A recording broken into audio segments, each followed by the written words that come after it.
안녕하세요. 저는 올해 30대 중반이 된 남자입니다. 주변 사람들에게는 말하기가 너무 창피하고 민망스러워서 익명의 힘을 빌려 많은 분들께 제 얘기를 들려드리고 싶습니다. 농담 삼아 듣지 마시고 가능하다면 부디 힘이 되는 좋은 말씀 한마디씩 해주시면 감사하겠습니다. 우선 제 와이프에 대해서 얘기를 해드리겠습니다. 연애 시절부터 느꼈지만 정말 여자가 맞나 싶을 정도로 남자를 많이 밝히는 그런 스타일이었습니다. 하지만 그때는 콩깍지도 씌었을 뿐더러 결혼하고 애 낳으면 생각도 성격도 많이 달라질 거라 생각했었죠. 아무튼 와이프는 연애 시절부터 남자가 지나가면 눈이 돌아간다든지 휴대폰 안에는 연예인들의 건강미 넘치는 그런 사진들도 가득하더군요. 심지어 차마 남자들조차 보지 않을 법한 그런 영상들도 있는 걸 보고 깜짝 놀랬죠. 하지만 뭐 다 큰 어른이고 충분히 그런 걸 볼 수 있다고 생각했습니다. 하지만 문제는 연애 시절부터 발임기가 다분했었던 것 같습니다. 전 남자친구랑 연락하다가 걸린 것도 몇 번 됐었고 친구들끼리 술 마시고 헌팅해서 알게 된 남자랑 연락을 주고받다 걸린 적도 있습니다. 하지만 관계까지 가진 건 아닌 걸로 알고 있어서 참고 만났던 거죠. 지금 생각해보면 그때 당시에도 술 마시고 연락 두절이 된 게 몇 번 있는데 정황상 사고를 치지 않은 것 같아서 넘겼는데 그 진실도 이제는 알 수가 없을 것 같네요. 사실 대부분의 남성분들은 잘 아실 겁니다. 제 와이프는 모든 남자들이 뒤돌아볼 만큼 인기가 많았습니다. 하지만 결혼한 지도 3년이라는 시간이 지나다 보니 연애 때만큼 그렇게 확 땡기지 않더군요. 그래도 와이프가 너무 밝히는 스타일이다 보니 일주일에 3번 이상 의무적으로 와이프와 좋은 시간을 보냈었습니다. 저희 부부에게는 아내의 욕구가 강하다는 거 말고 정말 서로 아무 문제 없는 그냥 평범한 대한민국의 30대 초반의 앞날을 생각하며 열심히 살아가는 부부였습니다. 그렇게 저희는 평범하게 잘 지내다 제가 장기 출장을 가게 되었습니다. 한 반년 정도를 지방으로 가게 됐던 거죠. 가기 전부터 와이프는 난리가 났습니다. 자신도 회사를 그만두고 따라갈까 라고 물어보며 6개월 동안 혼자서 지내면 외로워서 미쳐버릴지도 모른다더군요. 참으로 답답한 소리를 하는 아내가 황당했죠. 일을 그만두면 직장이 바로 구해지지도 않을 뿐더러 저희가 신혼부부도 아니고 6개월을 못 기다려서 일까지 그만두고 따라온다니 저는 많이 당황스러웠죠. 그래서 굳이 혼자 있어서 외로운 거면 친정에라도 가 있으라고 했습니다. 길다면 길고 짧다면 짧은 시간이지만 와이프는 계속해서 직장까지 그만두고 따라가겠다고 아주 성화를 부렸습니다.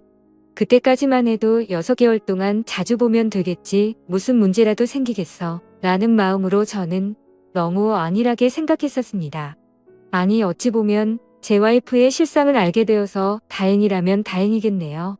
처음에는 와이프가 참으로 지극정성이었습니다. 제가 출장을 간 곳이 차로 왕복 6시간이 넘게 걸리는 곳인데 한 달 동안은 거의 매주 제 숙소로 찾아오더군요. 남자 혼자 살면 밥 굶는다고 밥이며 반찬이며 아주 바리바리 두 손 가득 싸들어서요. 그때까지만 해도 저는 와이프를 너무 잘 얻었구나 싶었습니다. 신혼도 아니고 결혼한 지도 벌써 3년이 훌쩍 넘었는데 남편이 출장 갔다고 이렇게 챙겨주는 여자가 이 세상에 어디 또 있겠습니까? 그때까지만 해도 정말 저희에게는 아무런 문제가 없었죠. 그런데 대략 한 달쯤 지났을 무렵입니다.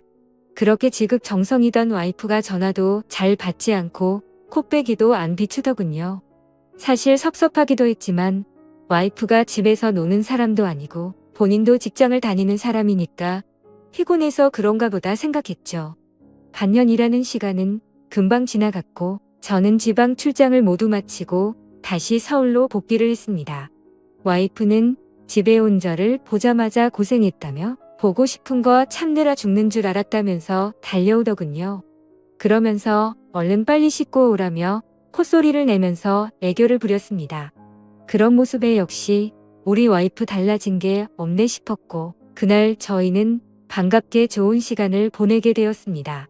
그리고 나서 대략 일주일 정도쯤 지났을 무렵이었습니다. 소변을 보는데 좀 따끔따끔하더니 생전 겪어보지 못한 가려움이 몰려오더군요. 저는 처음에 뭘 잘못 먹어서 이런가 보다 생각을 했고 밖에서 다른 짓을 한 적이 없으니까 병이 생긴 거라고는 생각조차 못했습니다. 병원에 찾아가기도 민망했었고 그렇게 며칠 동안을 미루고 또 미루었죠. 하지만 시간이 지나갔음에도 점점 나아질 기미가 보이지 않았고 오히려 이상한 분비물도 묻기 시작했고 소변을 볼 때 통증은 더 심해지더라고요. 그래서 저는 결국 도저히 참기가 힘들어서 창피함을 무릅쓰고 병원으로 찾아갔죠. 병원에 갔더니 검사를 해보자 합니다. 의사 선생님은 분비물이 묻고 소변 볼 때 통증이 있고 가렵냐고 묻더라고요. 이게 딱 봤을 때는 임질이라는 병과 증상이 되게 비슷하다고 했고 최근에 관계를 가진 적이 있는지 물었습니다. 그래서 저는 관계는 와이프 말고는 따로 없다고 대답을 했죠. 의사는 저에게 정확한 원인을 알기 위해서 정밀 검사를 받아보라고 권하더군요. 그때까지만 해도 이 의사 놈이 환자 가지고 장사하는구나 싶었습니다. 근데 그때 당시에는 빨리 치료를 받고 싶을 뿐 다른 생각은 할 겨를도 없었습니다. 그렇게 저는 검사를 받았고 결과를 보고 난 뒤 정말 제 눈을 의심했습니다. 임실에 헤르페스에 곤지름까지 생겼더라고요. 곤지름은 아직 잠복기라서 딱히 증상이 나타나지는 않았는데 검사를 해보니 균이 나온다고 하더라고요. 저는 거기서도 순진하게 의사에게 물었죠. 제가 최근에 사우나에 다녀온 적이 있는데 사우나에서 오면 거냐고 했습니다. 저는 정말 와이프 말고 관계를 가진 적이 없는데 라며 이것저것 물어보았죠. 의사는 단호하게 대답을 해주더라고요.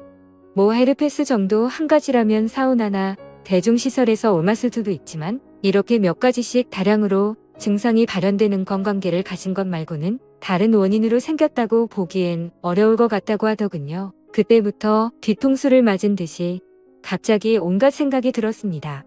그러면 제가 와이프에게 옮았다는 거냐고 물어봤죠. 의사는 아내분과 잘 이야기를 해보라고 했고 아내분도 같이 치료를 받으셔야 할 거라고 했습니다. 그 얘기를 듣고 병원을 나섰는데 갑자기 뒷골이 땡기면서 피가 쏠리는 느낌이 들었죠. 일단 저는 증거라도 있어야겠다는 생각으로 아내의 차로 가서 블랙박스를 켜봤습니다. 정말 하나하나 영상을 다 켜보면서 확인을 해보는데 기겁을 했습니다. 왜냐하면 영상 속에서 들리는 남자의 목소리가 한 명이 아니더라고요. 누가 듣더라도 그 남자들마다 평범한 대화를 하는 게 아니고 사랑을 나누는 소리가 들리는데 눈앞이 깜깜해졌습니다. 그동안 그렇게 믿었고 서로를 의지했던 와이프가 제가 모르는 사이에 다른 남자들과 이렇게 해프게 하고 다녔다는 게 믿기지가 않았습니다. 영상 날짜를 보니 아내가 제게 연락이 뜸해졌던 시기와도 맞물리더군요. 제가 출장을 간 지 한 달 뒤 정도에 어떤 남자와 대화를 하는데 대화 내용만 보면 술을 마셨는지 대리기사의 목소리도 들렸습니다. 그런데 다른 사람이 있는데 아랑곳하지 않고 역겨운 말을 하더군요. 남편이 출장을 가서 없으니까 잠시 쉬다 가도 괜찮다고 하는데 너무 충격적이었습니다. 평소에 다른 사람의 시선도 신경 쓰는 다소곳한 모습이 있던 사람이었고 관계를 가질 때 조차도 많이 밝히기는 해도 선을 넘지 않았는데 너무 다른 사람 같았습니다. 저는 그 길로 블랙박스 메모리 칩을 빼들고서 집으로 달려갔습니다. 집에 도착한 저는 곧장 와이프를 불렀죠. 너 지금 내가 어디 갔다 온 줄 아냐고 했고 비뇨기과 갔다 왔는데 너 도대체 나 없을 때 뭔 짓거리를 하고 다녔냐고 소리를 질렀습니다. 제가 막 소리를 지르면서 화를 내니까 와이프는 덜덜 떨며 무슨 소리냐고 자신이 무슨 짓을 했다고 이러냐고 변명을 하더군요. 그래서 다시 물었습니다. 아무 일도 없는데 갑자기 내 몸의 임질에 헤르페스에 거기다 곤지름까지 생기냐고 했고 나는 너 말고 다른 여자와 보낸 적이 없는데 그럼 이 병은 갑자기 하늘에서 뚝 떨어진 거냐고 했습니다. 내가 1년을 자리를 비운 것도 아니고 고작 6개월 비웠을 뿐인데 그새를 못 참고 딴 놈이랑 붙어 먹었냐고 말했고 거짓말 할 생각은 하지 말라며 블랙박스 메모리 칩을 내려놨습니다. 지금부터 거짓말 할 생각 하지 말고 솔직히 말하라고 더 크게 소리를 질렀습니다. 제가 너무 흥분을 했고 증거자료까지 내밀면서 몰아붙이다 보니까 그제서야 와이프는 사실대로 실토하더군요. 아주 여기 저기다 정차하는 버스가 따로 없더군요. 처음에 너무 외로워서 그랬답니다. 회식을 하게 되었고 술에 취해서 결국 실수가 시작되었답니다. 평소부터 자신에게 잘 대해주던 직장 후배인데 같은 방향으로 가는 김에 차에 같이 타게 되었답니다. 근데 술에 너무 취해서 자신도 모르게 많이 외로웠답니다. 그래서 그냥 단순히 술을 한 잔만 더 하고 싶은 생각에 집으로 불러들였고 술을 더 마시다 실수를 해버렸다고 하더군요. 제게는 너무나 소중했던 제 보금자리에서 다른 남자놈이랑 놀아나다니 정말 너무 화가 났고 역겨웠습니다. 그런데 이건 시작에 불과하더군요. 그날 이후로 고삐 풀린 망아지처럼 지냈더군요. 어차피 실수를 시작했고 죄책감에 오히려 더 막 나가게 됐답니다. 근데 참 이해가 안 가지 않나요? 상식적으로 실수를 했다면 더 자숙해야 하는데 오히려 더 이따 의짓을 했다는 걸 보면 언젠가는 이딴 짓을 하고 살았을 사람이란 걸 느꼈습니다. 같이 사고를 쳤던 남자들도 다양해서 참 대단하더군요. 직장 후배를 시작으로 유부녀라는 사람이 낯선 남자와도 시간을 보냈고 애인처럼 주기적으로 만난 사람까지 있더라고요.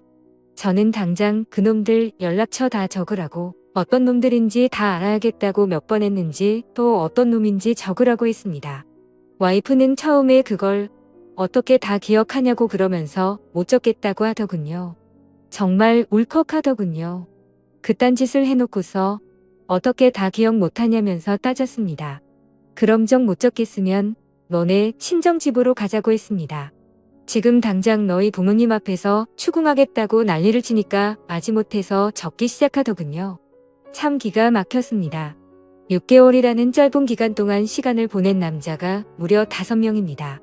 한 번만 만나서 놀았던 놈은 3명이었고 직장 후배와는 3번의 만남을 더 가졌답니다. 가장 많이 만난 놈이랑은 셀 수도 없을 것 같더군요. 근데 더 충격적인 건 가장 많이 만났다는 그놈은 저도 알던 놈이었습니다. 왜냐하면 제가 와이프와 자주 가던 식당의 사장놈이었습니다. 심지어 이 사람은 50대 초반쯤인데 와이프와는 거의 20살 이상이 차이가 났던 거죠. 정말 자존감이 무너져 내렸고 충격적이었습니다. 그 사장놈과 가깝게 지낸 지도 오래되었고 그 집구석 부부와 저희 부부가 함께 술자리도 수차례 가졌기 때문에 배신감은 더 컸습니다. 그런데 도대체 이 사장놈이랑은 언제부터 이딴 짓거리를 했냐고 물었습니다. 관계를 시작하게 된 건 3개월 정도 됐다고 하더군요. 어느 날 와이프는 친구들이랑 그 식당에서 모임을 가지게 됐다고 했습니다. 늦은 시간까지 술자리는 길어졌고 천연덕스럽게 그 사장은 그 자리에 끼었답니다. 그래서 2차까지 가게 되었고 와이프는 술에 취하게 되었답니다. 평소 친분이 있던 식당 사장놈이 데려다 준다고 해서 같이 차를 탔는데 거기까지만 기억이 나고 일어나 보니 같이 잠을 자고 있었다고 하더군요. 그래서 그날 이후부터는 계속해서 만남을 가져왔다고 했습니다. 아마도 인간이 없었더라면 더 많고 다양한 남자를 만났겠구나 싶었고 믿고 지낸 지도 오래된 사장놈에 대한 배신감은 이루 말할 수가 없었습니다. 그 사장놈은 저와는 나이차가 많이 났지만 많이 믿고 의지했던 사이였습니다. 와이프와 만나기 전부터도 친분을 가져왔었고 무죽하면 힘든 시기에는 제가 대출까지 받아가면서 도움을 줬던 사람입니다. 근데 그런 은인에게 이따 의짓을 하는 게 인간이 맞나요? 제 와이프도 인간 같지 않은 건 마찬가지입니다. 하룻밤을 비롯해 5명의 남자들과 만남을 가지고 그것도 모자라서 남편의 지인과 바람까지 피다니. 그것도 20살이 넘게 나이도 많고 자식까지 가진 유부남과 말이죠. 충격에 충격이 이어지다 보니 도대체 어디서부터 어떻게 화를 내야 할지 감조차 오지 않더라고요. 그래서 일단 저는 당장 휴대폰 잠금을 풀라고 했고 카톡을 열어서 메시지 내용을 봤습니다.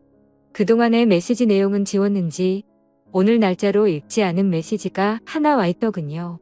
이제 민철이가 출장 갔다 왔으니까 못 보는 거냐는 둥 앞으로 조심하면 되니까 우리 변하지 말자는 둥 역겨운 대화가 와 있더군요. 정말 너무 참담해서 말도 안 나오고 아무 생각도 들지 않더라고요. 그냥 분노에 휩싸였을 뿐 아무것도 보이지가 않았습니다. 그래서 당장 아내를 이끌고 그 사장놈이 하고 있는 식당으로 갔습니다. 식당 안에는 손님들이 있었고 그 사장놈의 아내도 함께 있더군요. 그런데 그때 당시 제 눈에 이미 보이는 건 없었습니다. 들어가자마자 욕을 지르면서 불렀고 바로 멱살을 잡았습니다. 그 사장놈의 아내는 깜짝 놀라서 달려나와서 저를 뜯어말렸고 저는 온 동네에 소문이 나길 바라는 마음으로 큰 소리로 말했습니다. 이 인간 같지도 않은 인간이 무슨 짓 했는지 아냐고요.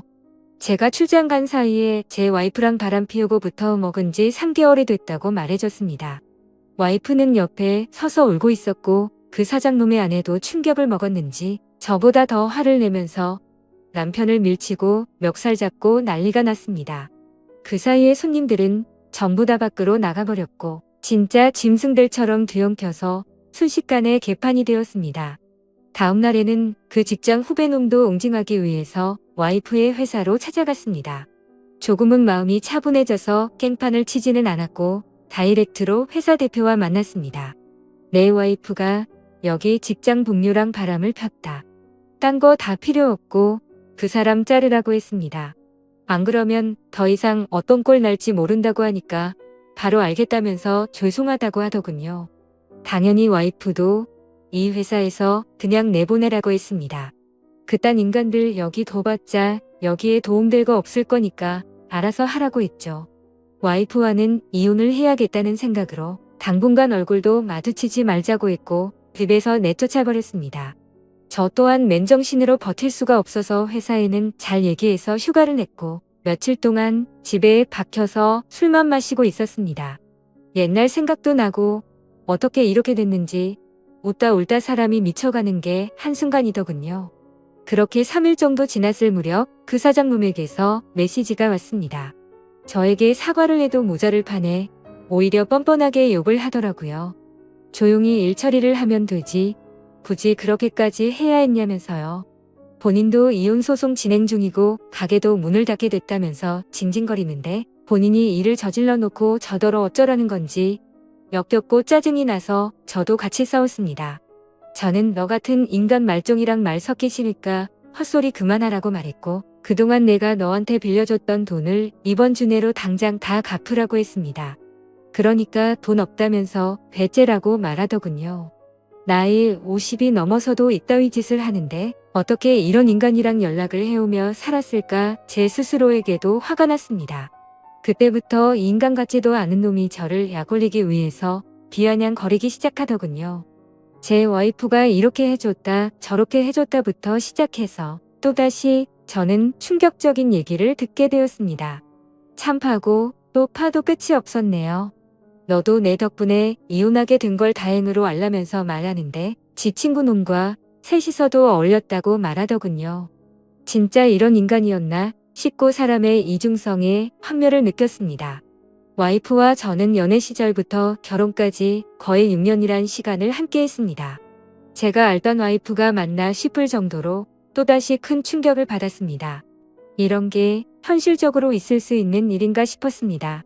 저는 곧바로 와이프에게 전화를 했고 이 말이 사실이냐고 물었죠. 그러자 한참을 말없이 가만히 있더군요. 그래서 저는 왜 말을 못하냐고 하니까 한숨을 쉬더니 적당히 하라면서 적반하장으로 짜증을 내더군요. 그러면서 내가 뭘 했건 이제 너랑 나랑 상관없는데 왜 자꾸 묻냐고 했습니다. 솔직히 당연히 이혼은 계속 진행했겠지만 조금이라도 고민을 안 했다면 거짓말이겠죠. 그만큼 많이 사랑했었기에 일말의 가능성을 생각했는데 전부 다 제 착각이었습니다. 아니, 오히려 다행이라고 생각해야겠네요. 마지막까지 제대로 된 실체를 보여줘서 미련 없이 끝낼 수 있겠구나 싶었으니깐요. 이렇게 말도 안 되는 사건이 일어난 지도 고작 일주일이 지났네요. 저는 지금 와이프와 이혼 절차를 받고 있습니다. 와이프와 직장 후배 놈은 그 회사에서 잘리게 되었고요. 아직까지 해결이 안 된 문제는 그렇게 믿고 지냈던 사장놈입니다. 제게 빌려가서 갚지 않은 돈만 원금 2천만 원이 넘습니다. 이런 일은 태어나서 처음 겪다 보니 어떻게 해야 할지 머리가 어지럽네요. 일단 법적으로 어떻게 해서든 이 인간에게도 최대한의 고통을 주고 싶습니다. 어떻게 해야 인간도 피눈물 흘리면서 후회할 수 있게 만들 수 있을까요? 세상에 이런 일들이 일어나리라곤 절대로 생각 못했는데 제게도 이런 일이 일어나네요. 아마도 다들 드라마나 영화에서나 일어나는 일이라고 생각하실지 몰라도 생각보다 이런 불륜 사건들은 한 해에도 수도 없이 일어난다고 하더라고요. 다른 사람들은 저처럼 너무 사람들을 믿어서 상처받는 일이 없었으면 하는 바람입니다. 그리고 어떻게 해야 그 사장놈을 응징할 수 있을까요? 비열하게 비웃고 조롱하는 그 사장놈을 절실하게 응징하고 싶습니다. 제발 좀 방법이 있다면 알려주세요. 감사합니다.